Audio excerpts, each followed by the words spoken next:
از تاریخ معاصر ایران 100 سال گذشته جمهوری خواهان میخوان بگن ما قرار چیزی رو ایجاد بکنیم که نه پهلوی اوله، نه پهلوی دوم، نه جمهوری اسلامیه. یعنی حداقل 100 سال میخوان چیزی رو ایجاد بکنن و وعده چیزی رو میدن که حداقل 100 سال ما پیداش نکردیم. کجاست که پیداش نکردیم؟ کجا قایم شده در تاریخ ما؟ آیا جمهوری اسلامیه؟ نه. چیه نه شیخ نه شاهه؟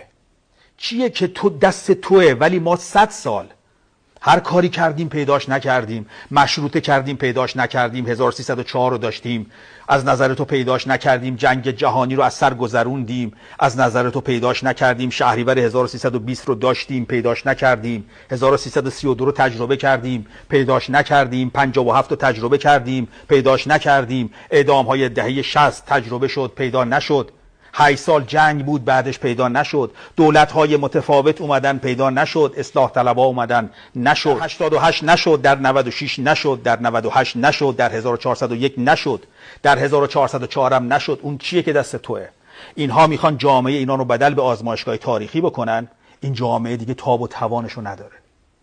تاب و توان این رو نداره که این مرتب بره تجربه کنه برگرده.